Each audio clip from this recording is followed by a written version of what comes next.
And he sits us down and he said, right, sale's gone through. I own 100% of KettlebellKitchen. It's a game. I've won it and you've lost.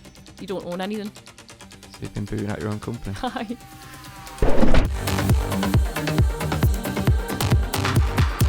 You've been to Warrington before? Have I been to Warrington? Yeah. It's not somewhere I'd normally choose, like. Oh. I think I've been to IKEA. Oh yeah.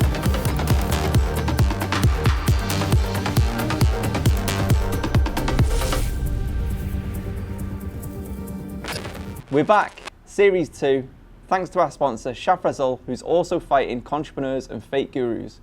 Go check his channel on YouTube, link in the description. Welcome to the Not Another Dìckhead with a podcast. Today we are joined by the real founder of KettlebellKitchen, Carley Jones. Thanks for having me, mate. I have seen your rise and your businesses over the last couple of years, and it was a really interesting story. So what have you been up to? Do you want to know since or the story or where we're going? Well, to be honest, I remember seeing KettlebellKitchen maybe like 3-4 years ago. Yeah. And everything was going really well, Yeah. booming, great sector to be in, healthy eating and stuff like that. And then the next thing, I see that you're now multiple business owners and no longer associated with them. Yeah, So it's what happened? It's been a sore subject, like, and without sort of boring you with too much information. So the little backstory is I started it in 2016. I'm from like a call center management background. I've done stuff for 5 years, debt management, dreaded PPI, all that kind of crap in the past. And I got into CrossFit and just started eating healthier and getting really passionate about what I was putting in my body. And I realised that there wasn't anywhere that you can go and get like healthy fast food and just nip in and just get it and run back out sort of thing. And that idea was born and along came KettlebellKitchen. So you come up with the original idea? Yeah. And well, it wasn't totally original. God, healthy places did exist, but there wasn't anywhere where it was really, really gym focused. Yeah. Like we had kettlebells as the table centerpieces. We had like a CrossFit rig in the middle of it. It was really hardcore. The branding and stuff looked amazing. I thought, Thank you. all the boxes and stuff like that. Yeah, really good. Well, I sketched the logo myself on a bit of paper, and didn't use a branding company. Someone digitalized the logo for us, and I just did it all myself after that. And was that your first business you'd ever set up or thought about? The one on my own, yeah. Yeah. So I had it on my own for like 16 months, and it just skyrocketed. Like it did amazing. And I kind of was pinching myself. I got lost in the craziness of this brand. We're doing, catering events for Apple and bloody, all these massive brands. We did Body Power, we did Park Life, we did Under Armour. What, like with a catering man? Is that what you're doing? Just catering events. Yeah. And the store had queues out the door persistently, doing $3.5 grand days at one point. But it wasn't just Friday and Saturday; it was all through the week. We'd really nailed this winning formula for fitness food, and we kind of created this hub where like people would go from all the CrossFits and stuff and all the gyms from around Manchester, and they would all congregate. So we kind of created this little meeting place. Yeah. For people, and it was just dead cool. And then, things started going a bit pear-shaped when I brought in an investor. So what's that point then? You were seen as everything was going well, golden goods, business owner, entrepreneur, success story. Yeah. So what was it? What made you want to go get an investor? I didn't really need one. I was approached by a lovely local Manchester businessman, and he came in one day and he was just like, I want to speak to the owner of Kettlebell. So I was luckily in, I think it was a Saturday, and he was just like, look, I've been watching you online, I love what you're doing. I've been in so many times, the food's amazing, I want to invest. And he told us all about his companies he's got now, and he said, I've got this big structure and web of companies. I mean, he was in suited and booted, he looked the part, I won't say who he is. And he offered us straight away, and I thought it was really strange, just straight boom offer, £500,000, 25% of your business, and I'll skyrocket it. Do you know what I mean? Yeah. And then I went to one of my friends for advice, and he's called Jamie Allays, and I said, look, I've got this offer on the table. What do I do? And me and Jamie went back years. I used to run one of his call centres for Claims Advisory Group in South Africa at one point, and he turned around and made me an offer. He just said, "Look, I'll come in on it." I think it was very investable. Yeah. In year one we made a 200 grand profit. Oh wow, first year in business, that's amazing. Oh, isn't it? aye. And I mean, that was, I paid myself a wage that was half of what you'd consider a CEO wage to be, the average CEO, and I'd invested every single penny of profit. Never paid myself a decent bit of profit. Yeah. It just all went in. That's how much. So we just reinvested any money made back into the business. Oh, aye. All of it. Yeah. Well, what were your plans? Were your plans going to be to open more restaurants, franchise it? What were you thinking? Looking back, I wish I franchised it after the first one. Yeah.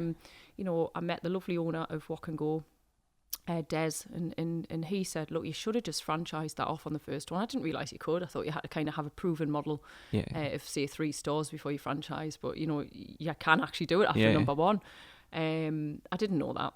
And I wanted drive-throughs. I wanted to make healthy food accessible for everyone all over the UK. Like, I wanted to compete against the big players and just show that fast food doesn't need to be so minging and full of crap. Yeah.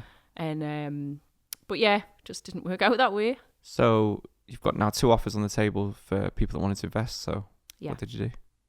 What do you think I did? Took investment from your mate? Yeah, I did. So he offered us way less, a fifth. So I got 100 grand. He said, "Look, I can't start chucking money at you, but the other guy's already placing the money in his own companies," which he was. He was like, "We'll chuck 100 grand at my IT company and build a CRM for your meal prep, and we'll do this and we'll do that." And I was straight away a bit on the back foot. I was like, Something didn't seem right with that. Yeah, it just didn't feel right, and I didn't know him. I didn't trust him. And then I've got this other guy who I know, I trust. We've had a good relationship, good friendship in the past. I think he's a good person. So I'd rather go with the good guy. And like the dragon, when you take less to go with the right dragon. Yeah, it makes sense. So I went forward with him, and it was kind of just downhill from there. So do you think as sort of getting a business partner and being friends is not necessarily the sort of best thing to do?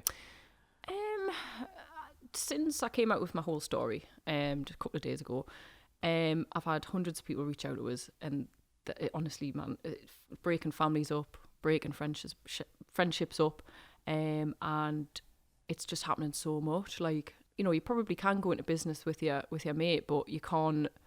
It's better than going into business with someone you don't know and trust. Yeah. Well, me and Ian work together, and we've worked in businesses previously, and we would probably never get investment now.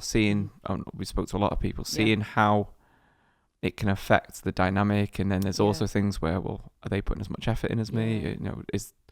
Is the money worth the share that they've got, and so many things. So I think it's one of the hardest things to do, especially, but if you're trying to scale and grow. Yeah. I thought at the time I needed somebody. It can be lonely. When you're growing this monster, it's getting quite out of control. Yeah. Never done this before. And I'm thinking, I didn't have anyone to ring at the end of the night and go, "Oh my God, what do I do? This person or that person, or I've got this legal letter," or, do you know what I mean? Yeah.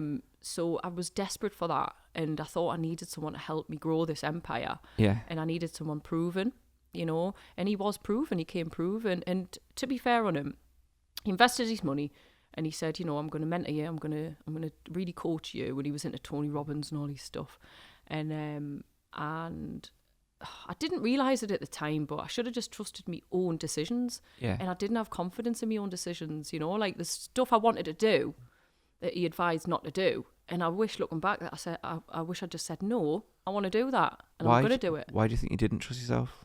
I sometimes think of imposter syndrome. Sometimes I think like, "Oh, I don't know. Well, I'm making it up. I don't know what I'm doing." Did you think the same thing? Oh God, yeah. I was just winging it. Absolutely winging it through.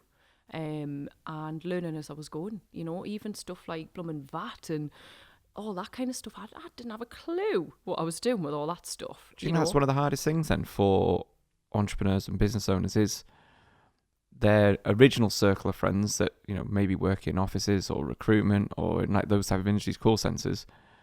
To them, when you go and do your own thing, you're seen as, the answer to everything. You are super successful, whether what's in the bank or how successful things are, but to them it's like, oh, life on your terms, you can go into work whenever you want. Do you think it's hard for them to understand or listen to you when you've got problems about, you know, I don't understand about profit and loss, or I've got staff issues? Do you know what I mean? Yeah, I guess so. I mean, in fairness to Jamie, he was very good with us. You know, he there was some really good strengths and some really good things I did learn off him. But you know, and I'm certainly not going to just blame Jamie. You know, we still had a good, I think it was about 6 months, was still enjoyable and good. So, and we did well. And then we just made a big fuck up, a big mistake. We bought a company called Soulmate Food, and we rescued that out of liquidation. We saved 25 jobs. It was the second time that one had gone into liquid.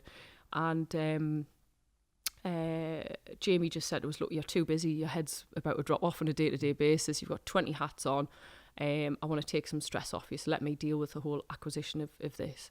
So I left him to it, and it was just, honestly, man, we ended up just completely ballsing the whole thing up. We brought on 25 staff we didn't need. We doubled our wage bill from 46 grand to 96 or whatever it was, overnight. All our costs just doubled overnight. And then we were promised this customer base of like 300 people to add to our meal prep customer base. So that would make we're like the biggest meal prep company in the UK at this point. Yeah. So what we doing meal prep and then sending it out to them for like a week's worth of meal prep? Yeah, nationwide, so monthly meal prep, and doing really well off it. Like the brand recognition, the storefronts, doing big events like Body Power and all that kind of stuff. Would hit it and would smashed it. Yeah. You know, we're turning over 120 grand a month on meal prep. So at this point then, you had Kettlebell Kitchen, the meal prep business as well, so, which is separate really from... Yeah. And then the acquisition you were going to do, were you going to keep that as the brand it was, or were you going to put that under Kettlebell Kitchen as well, or rebrand it? Keep it as the brand it was. Yeah. It did need a bit of rescue and we knew that, but what we didn't realise was, you know, an administration process, liquidation process, by the time you buy back the assets and everything's valued, it can take weeks. Yeah. You know, and by the point that we actually got it, I mean, so many customers hadn't had the food for weeks. Yeah. So if you think about a client base of 300, people haven't had food. The goodwill's gone, hasn't it? Really? Yeah, God, they haven't had food. The phone lines were down because no one paid the bills for the internet. Yeah. You know, their CRM system was completely defunct because they didn't pay the IT bill.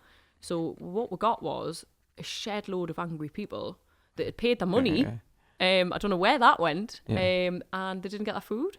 So they all went and just kicked off online. They couldn't get through to anybody. We ended up with just a really damaged pool of clients. And by the time we'd kind of rescued and swiped everyone out the way that, you know, was angry and they weren't savable, well, we're left with like 50 people. And these 50 people were all on these promo plans of like 70 quid a week that weren't making any profit. Yeah. So what we'd done was we'd damaged our own business by bringing on this that rocked her massively, doubled our costs, and then we couldn't afford wages at the end of a month. Yeah. And then Jamie comes to us with his mint solution of bringing in his best mate, Gary Nixon from the PPI world, made his millions through PPI, and that was it really. So now in your company, there's you and then those two. So did he invest into the business and he also took a share as well? So we were stuck. We were going to come up to a month where we didn't have enough money for wages, but we were short by like 30 grand. Yeah. You know, it was quite a shortfall. I didn't have 30 grand sat in my bank account. Jamie didn't particularly want to put it in. And he came to us and just said, look, Gary can invest 150 odd grand or whatever it was. I can't remember. It changed. I think it was 100 and then it went up because he suddenly wanted more percentage. And then Gary came in literally within days. Yeah. So Jamie went through all the financial models with Gary. Jamie had created those financial models with our accountancy company.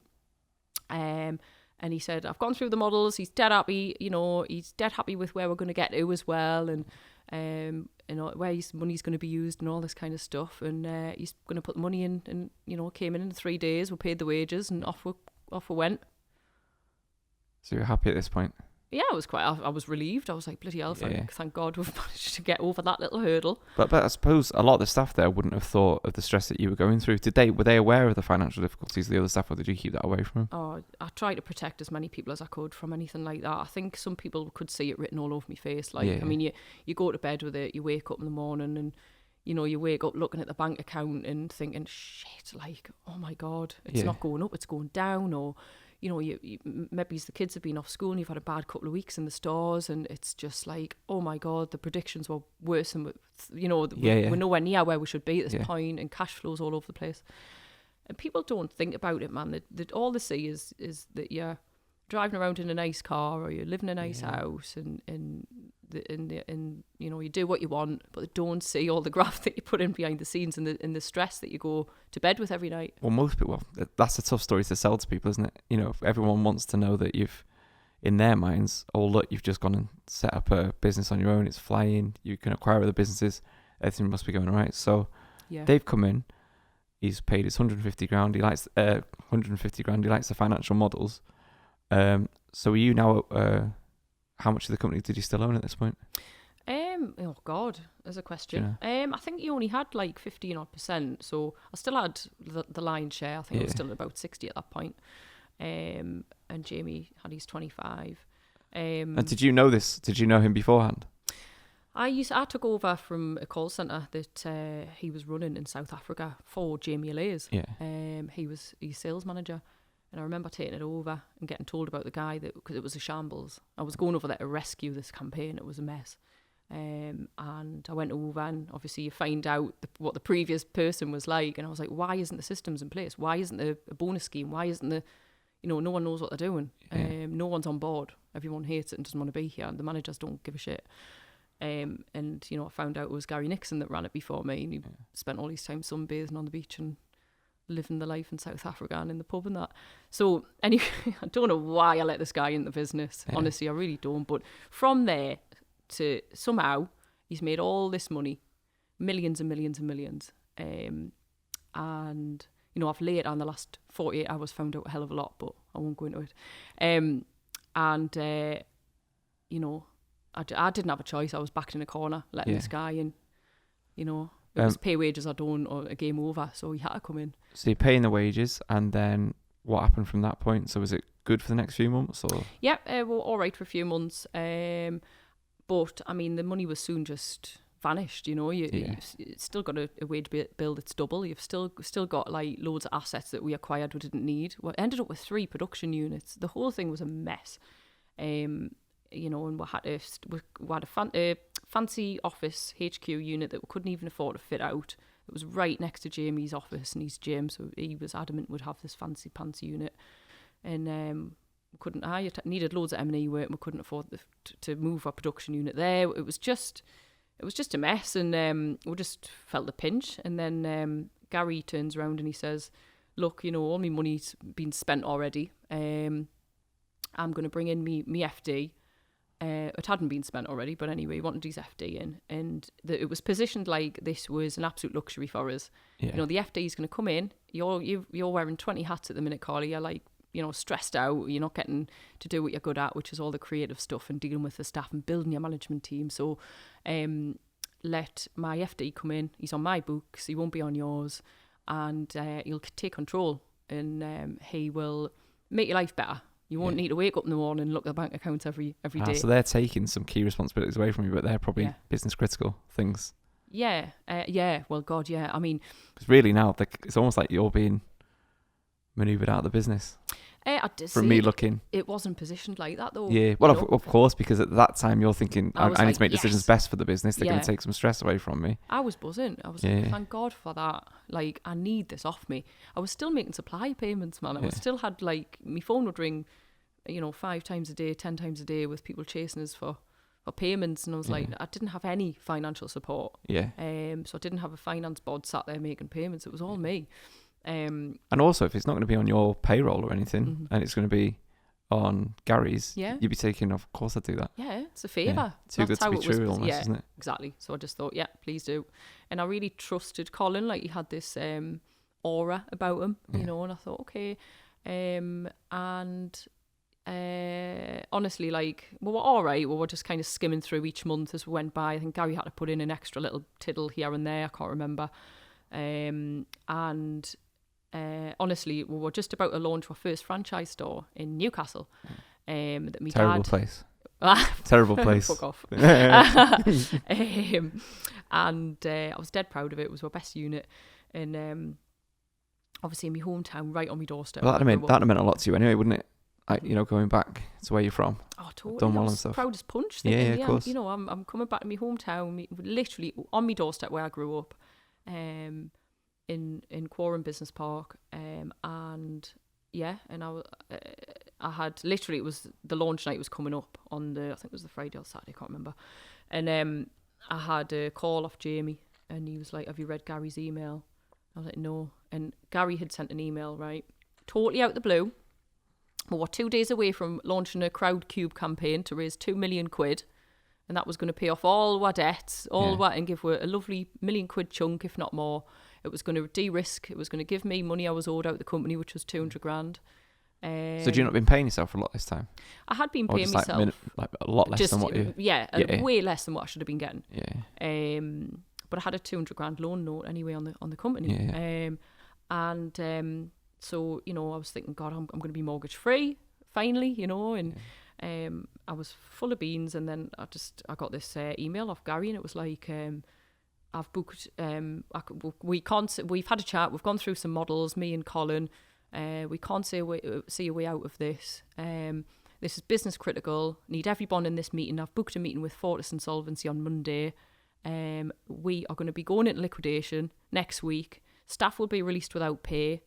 Put your emotions to one side, not interested in how you feel, and this is what's happening.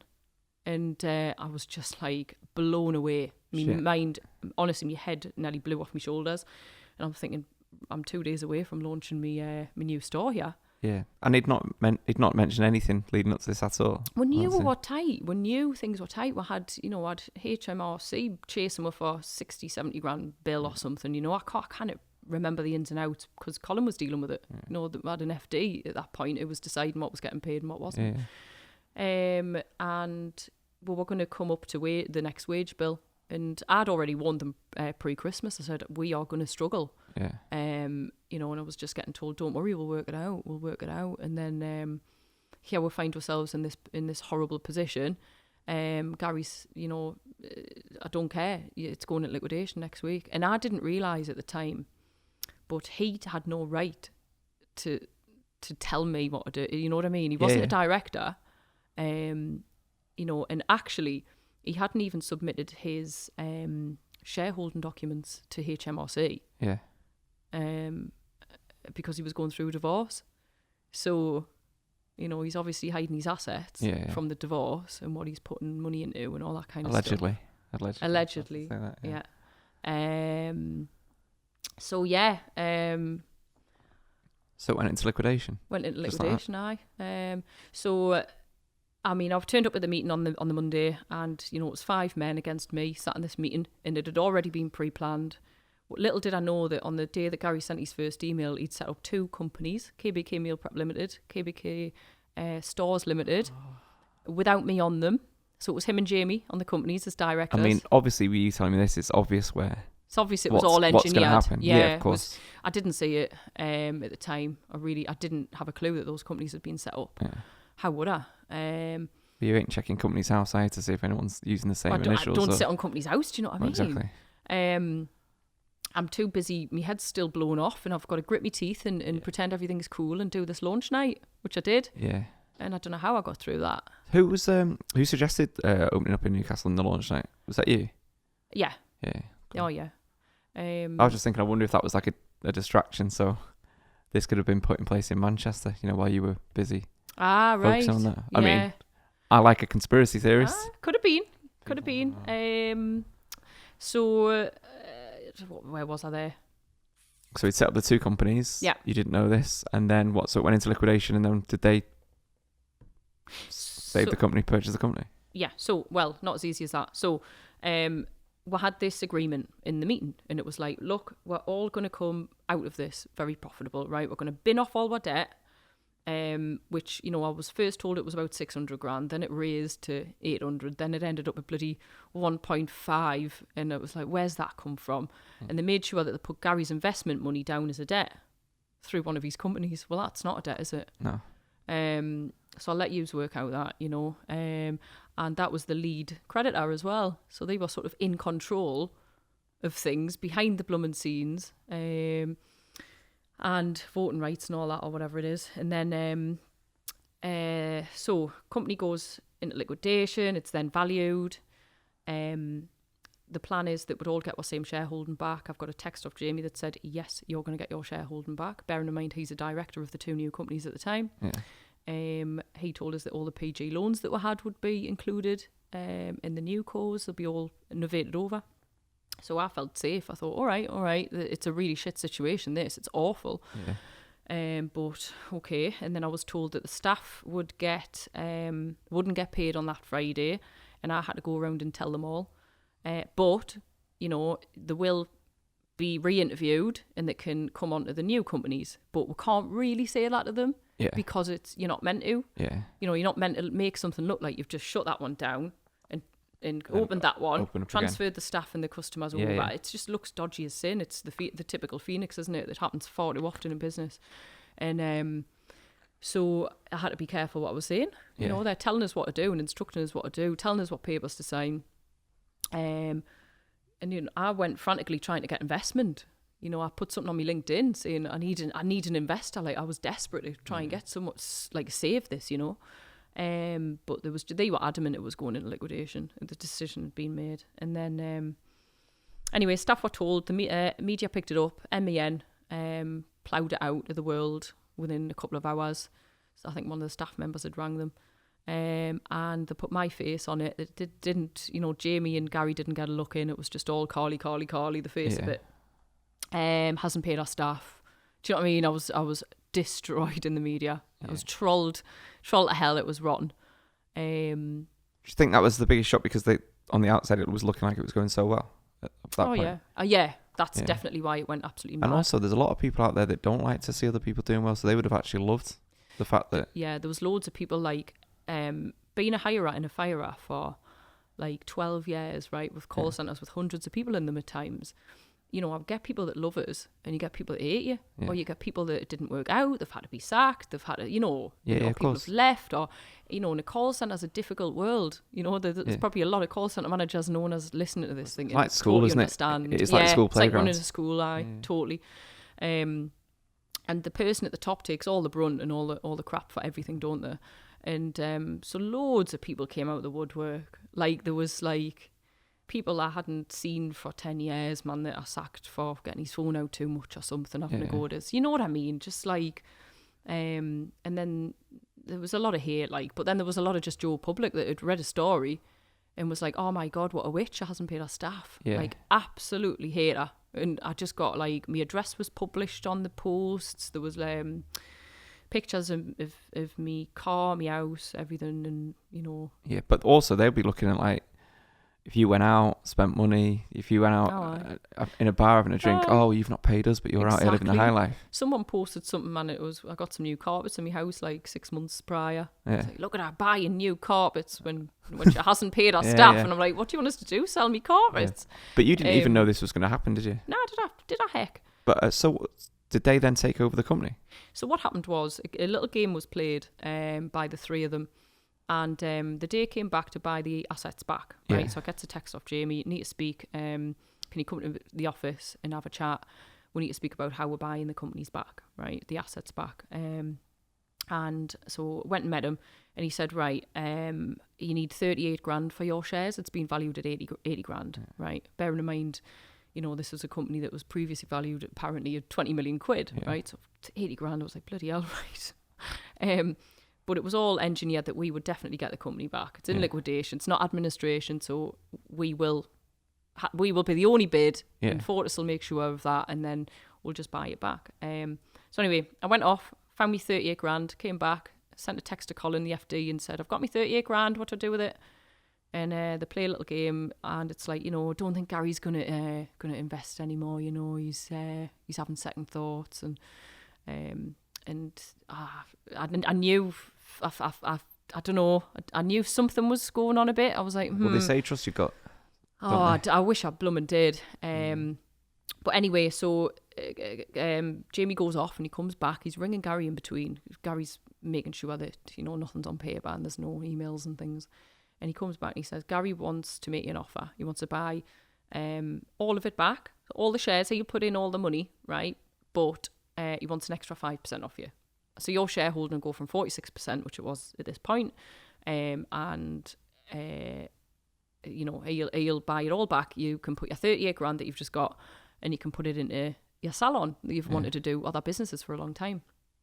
So I was like, I was obviously like, right. I said, but I've got to have paperwork. I need paperwork. And there was a lot of unnecessary time constraints put on it. So we've got to know by 2 p.m. today, otherwise somebody else could, you know, the column was like, they're going to open it up to the market and somebody else could bid. So they were just trying to panic us. And I think they were just trying to test us, man, to see if I had 80 grand. And because if you think about it, at that point, I could have bought that back as the sole director. You get the first dabs on it. Yeah. And Fortis did rightly come back to us and say, right, it's valued. Do you want to make a bid? I said, no, it's okay. It's cool. Gary's buying the assets, but it's all cool. Got a plan. And then, so he bought back the assets, right? Sends us text, keep your head up, chick. We're going to be so profitable after this. I've got you back. You know, I had all this kind of like conspiring between the three of them. And Jamie was like, just trust him. He was the best man at my wedding. You know, he's not going to do you over. He's never done this. He's never done anything like this before. He won't do it and all that rubbish. So I trusted Jamie, my trusted friend of all these years. And then, you know, a couple of weeks later, I was asked to summon to Gary's office. And he sits us down and he said, right, sale's gone through. I own 100% of KettlebellKitchen. It's a game. I've won it and you've lost. You don't own anything. So you've been booing at your own company? Absolutely. But you found it? Totally just ripped the founder out of our own company, like. But and you like, didn't expect that at all, did you?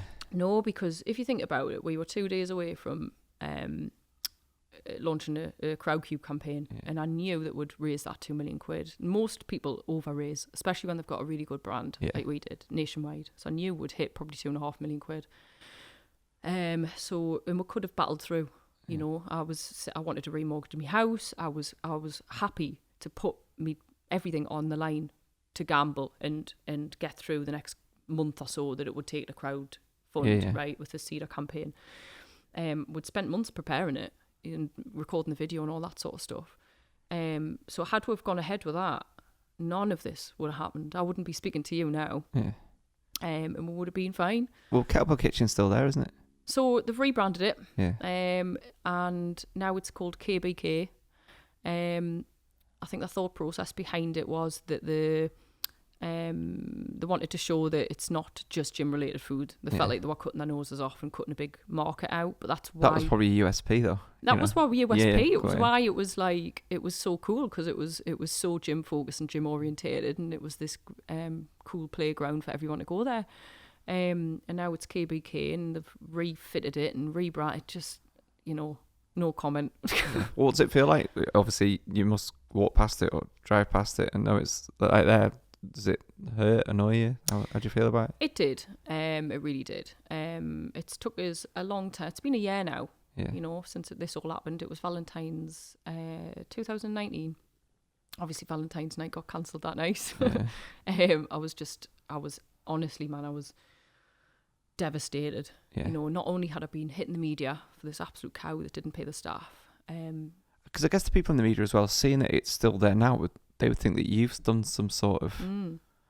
So I think people have been really confused. Witchcraft. I haven't spoke out, and I still, a couple of weeks ago, I still got a message. I was still getting hate messages, believe it or not. You know, the odd thing or under the odd photo saying, how are you affording to go on holiday when you didn't pay your staff? And say, oh, is this really still happening?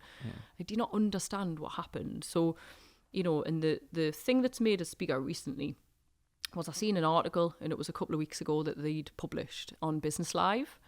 And it said that, you know, we are the new owners of KettlebellKitchen, and we are this, we are that, and we are going to, you know, grow this business into da-da-da-da-da. And Carley Jones put the business into liquidation back in such and such.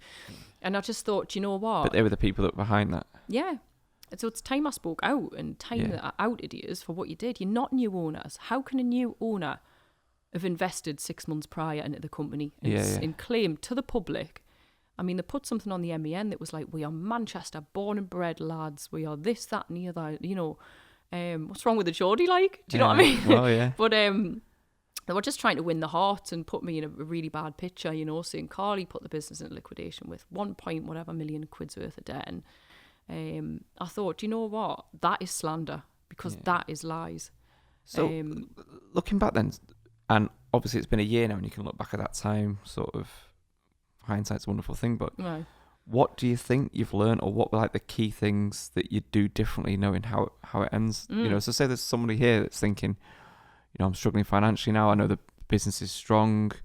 What were the mistakes you've made? Because listening to you, I can think of a couple of things, but that's me knowing the story. Yeah. So what would you say that you've learned, or you'd do differently if you could do that time again? I would definitely go back and change loads of different things. I would make sure that I took professional investment. Yeah. You know, we were in talks with North Edge and some really serious sort of outfits about taking on a lot of investment, and I wish that we did more on that. You know, we even had an offer on the table, and we didn't go ahead with one of them. You know, so that's mistake number one. You know, if you're gonna look for investors, please consider the more professional route, not just Tom, Dick, and Harry from down the road who's got 100 grand. You know, you need to not be pulled in by your heart.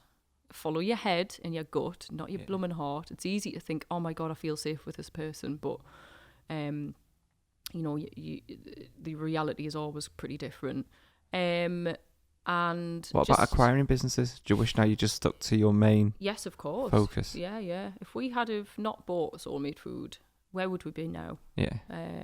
We probably wouldn't be in the position, you know. So if something's exciting, we've seen the pretty brand, we've seen, oh my God, this has been going for 10 years, this is going to make us the biggest, you know. Yeah. And it was just all sticking our chests out thinking, yay, not thinking about the consequences and how this could affect our business. How can this affect our staff? What is this going to do to our cash flow? You know, also as a business owner, just make sure that you've got paperwork all done and it's all correct. You know, we were reluctant to spend $2,000 on our shareholders agreements. You'd need to do it. Yeah. You know, it was like, oh, do I have to spend that? It's just a bloody bit of paper. Well, we say lawyers and accountants, it pays to get good ones. Yes. Long term, it might be short term. You might think, oh, we can just do this or get something off the internet or download one for 25 quid. But yeah, please don't, because it could cost you your business in the future. It's worth getting everything in place and spending it properly. Look, trust your gut instinct. I wanted a crowdfund a year earlier, and it was dismissed by Jamie at the time. So I wish I'd done it then, because I would have had probably, I don't know, £1 million even just to play with, whatever. Also, if you're going to think about investing, please think about platforms like Zeta. They're really good. They're brilliant. You know, if you've got a good pitch and a good campaign, you don't need to start giving Tom, Dick, and Harry from down the road 25%. Yeah. You'd be surprised at what you can get money wise for what percentage. Yeah. And yeah, I think they're sort of me top tips. So what have you done since then? Because obviously years gone by, and I've seen you doing other things now. Yeah. I've seen the salon and stuff like that. So obviously at the time, you know, I did fall into a bit of a dark place. Like it was hard thinking, bloody hell, I've just like lost my business from being an absolute idiot. Literally, you know, these men have come in and I've lost my business, and I kicked myself for ages. So what did you do? Like, was there anyone for support there, or who did you turn to during that time? Just my partner. Like, my partner Kira was just amazing. Without her and me sort of Irish side of my family, her side of the family, I just would have been, and you know, a lot of my family as well. Like, but I just would have been, you know, I would have lost my head. Yeah. And thank God that, you know, I've got support like that. I didn't have business support. I didn't really have, you know, someone helping us through it or anything. I didn't know where to turn. I tried to get legal support, but I couldn't find the right person. I ended up wasting money with one guy that just ripped us off. And I found out, you know, he wasn't even a real registered solicitor. Oh, really? Honestly, man. Don't know how I get myself in these positions. You're having a shit year, aren't you? I was having the right shit, yeah. I've been ripped off by these guys. I help you. I know why. Anyway. Here's my certificate. It did have a legal company though, so anyway, never mind. I won't go into it. And so, look, I picked myself back up. That 38 grand was used to set up more businesses. And I thought, right, I've got to do something here. My partner, Kira, had wanted to have our own salon for ages, and you know, she'd been living in the limelight of me, really, like wondering when's her turn to have what she wants, and it was just always put on hold. So we ended up opening a beauty super salon, which is like hair, beauty, everything, aesthetics. We do all sorts of stuff, laser treatments, everything. And the fillers. What's that? Do the fillers? The fillers, yeah. Have you had fillers that. before? Me, no. I need one in my chin though. Oh yeah, you've got a bit of a bum chin. And I've noticed, yeah. Just read the comments. But yeah, no. In fact, weirdly, I did. I was in Belfast last week, and there was an aesthetic company that were there, and I made a comment on stage about having that, and they have since genuinely offered to fill that in for free for sponsorship. It's like a shout out. We'll sort you out. No, I'm alright. If that falls through, come to me. I quite like it though. It's cute. It is cute. So people pay for this, wouldn't they, at your place? Maybe not. I mean, you hear of people like getting it done on purpose, don't you? So look, I've done that. I've now got a hair extension business called Knots Extensions, which is like a healthy hair extension technique that doesn't use any glue or heat or any crap like that. So we're now franchising that out. We're training people on it. So you've learned some of the lessons, thinking we should have franchised KettlebellKitchen. I'm going to do that. KettlebellKitchen, I'm going to do that with this business. Exactly. So we're franchising the model out now, and it's doing really well. Like, there's not that many moving parts. We'll only employ a few staff. There's quite a few self-employed people. Yeah. It's a lovely little model, and me and Kira are happy as Larry. How was it though? When people saw that you now had another business, was that well received or badly received? Because I'd imagine some people think like, "Oh, you just doing something different now." Yeah, I think a lot of people just didn't understand what was going on, man, and they just thought, oh yeah, she's just not paid her staff, got out of it, and then just, you know, robbed all the money that probably should have gone to the staff and opened her companies. I don't know, there was loads of crap that was said, man, in the media and trolling and stuff, but I just had to ignore it and crack on with my life. And you know, at the time I walked away with loads of PG debt, so I was focused on trying to sort my finances out. I never had a bit of debt in my life. You know, my credit rating was 3 points off or whatever the highest one could get. There's one personal debt in amongst all my stuff, you know, for $2,000.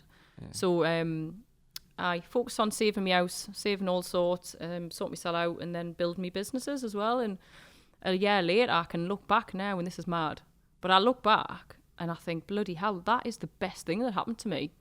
Yeah. Because now I'm happier. I'm training again. I haven't got 100 staff. I'm not like a whirlwind of chaos. I go to bed at a good time. Yeah. I'm happy. Yeah. You're actually happier. Happier now. With less. If that makes sense. Well, less responsibilities and less staff and less hassle. There's a lesson in that though, don't you think? I sometimes think, and I've spoke to, especially this series, a lot of entrepreneurs, business owners, like what people would perceive as being successful. Mm-hmm. And I would say, like, what is it that makes you happy, or what's the number, or what's the figure? Mm-hmm. And it's weird, they're all chasing something, but really it kind of comes back to they just want to be happy, and if they don't get it from do you know finances and money and status, if that makes sense. I've done the 360 on that. I really have. So at Kettlebell, I wanted the biggest, I wanted the best, I wanted the place that employed the most staff, that turned over the most turnover. And now, why do you think that is? Do you think it's just because we're sold that online, or we're always told you've got to be number one? Because in my mind, if you just had the best, would you call it a restaurant? Is that what you used to call it, or just call it a kitchen? Healthy food business? Yeah, but it's like, what's wrong with having the best healthy food business in Manchester and just being that? It's weird how everyone wants more. I know. If I look back, man, I would probably have just stayed at one store. And I mean that in stuff that we do sometimes. I just think, like, why don't you just become the best in your little world rather than... But everyone says we want to take over the world, don't we? But I don't know. I think that's just the motivation and like the drive in us, you know. And I've still got it all. I mean, you know, I left there feeling really deflated and what made you think you could do this? Do you think it's something inbuilt? Do you think it's something you can learn? Is it in your DNA? You know, because I hear a lot of people say, "Oh, I was an entrepreneur at school," or you know. When I was 16, I was buying and selling watches, and I made enough money to have my own house when I was 19. So what, Casios? What are you doing? Casios, Rolexes. No, good ones, decent ones. No, just crap watches, Paul Frank watches. Oh yeah. I was buying them for about a tenner and then selling them for like 70 quid each. So I had it in us, definitely had it in us. I don't know whether I got it off my dad or because he's been always business minded and money hungry. So I always, always succeeded quite early in life. I think it's certain little goals I had. And the someone to speak to thing, I found in business, there isn't many people out there that you can talk to. I know that's a weird thing. I know locally they did. I don't know if they still do it now. They had like a board you can't afford. All right. And it was so you could have like a board you could soundboard ideas off, and they were like business people in Warrington and stuff. But I don't think there's enough of that around either. I know, yeah. It's like when I did my story, I did it with Tim Marner. And he does like free Fridays, and he like invites people in and stuff and gives them advice and helps them and mentors them and all that. I just think stuff like that's amazing. What about because I know Manchester Northwest, you're one of the main heads, aren't you? Do you reckon? Well known in the scene. Well, yeah. Well, when I said you were coming on, loads of people like knew you. Yeah. Whether it was notorious or whether it was because, but it was like you're well known, and obviously we know a lot of people. Yeah. It turns out we know a lot of people. We didn't know that before today, but sometimes I think I'm well known as a bit of a recluse. I never leave Warrington, but I sometimes feel that when you hang around with other business owners, there's a lot of bullshit, and I struggle with that. Like I call it like dick measuring competition. On a night out, and it's like, oh, it's networking. Yeah. But really, everyone's just sizing each other up, and I prefer people just to.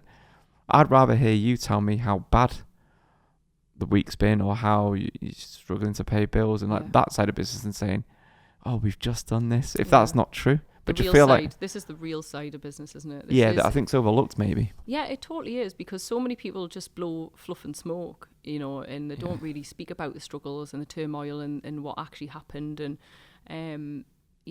it needs to be spoken about more. There's so many people that look at a business owner and think, oh my God, I want to be like her. She's got the most amazing business. Look at that brand. She's always in sportswear and looking cool and she's always on holiday and all that. You don't see what goes on behind the scenes. You just don't see what people have to go through. And do you think you've got more...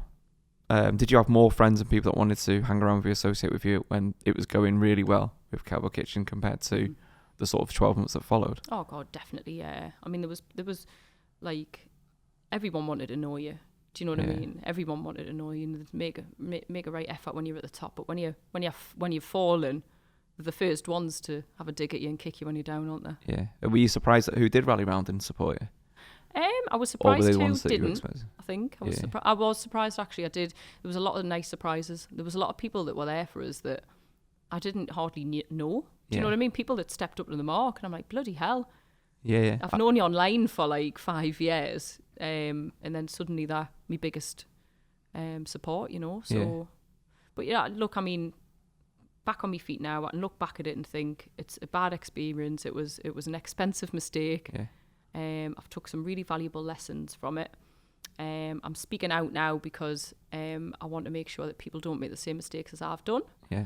I've had, in the last 36 hours since my story come out, it's been crazy. I've had hundreds of messages of people saying the same happened to them. Where people have come in, invested, and then the company's gone? Or they've brought in toxic, poisonous investors and they've lost their companies. Like, founders are getting ripped out of their companies so much, and it's not acceptable. The founder normally, when you rip the founder out, that founder is the heart and soul of that. Yeah. They've got it running through their veins. They're passionate, Well, the brand is them, really. Regardless what you call it, they are the brand, the ethos, the sort of morals of that company is normally with the founder, isn't it? And I was sort of threatened so much that I haven't spoke out for a year, and here I am, and I'm not interested in what threats. I've already had a legal threat. Oh, really? Yeah. Within hours of telling me story. I'm not interested, mate. If you want to attack us, well, now you're on the biggest podcast in Warrington. Well, so there'll be at least 17 more people that know about this. How has it been, and how has social media been to you? Because I struggle with that a little bit.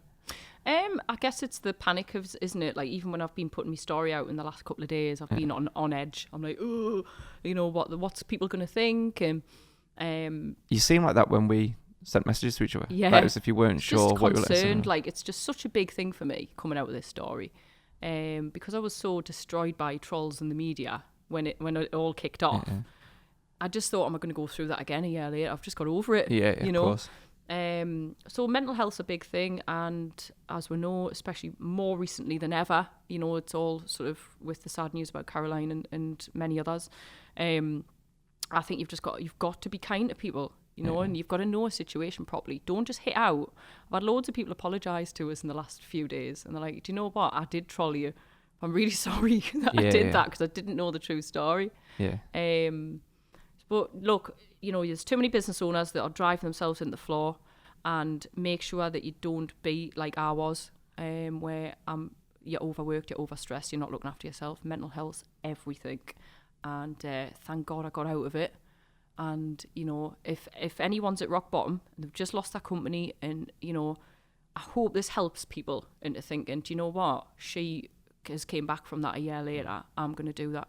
And someone said something to us, and it really helped us. And they said, a year from now, you're going to look back at this horrible situation and you're going to be pleased it happened. Yeah. And I'm absolutely so pleased it happened. So, you know, stay positive. And on that note, if you've not already subscribed and you like our stuff, subscribe. And if you don't like our stuff, what the fuck are you still watching it for? See you later.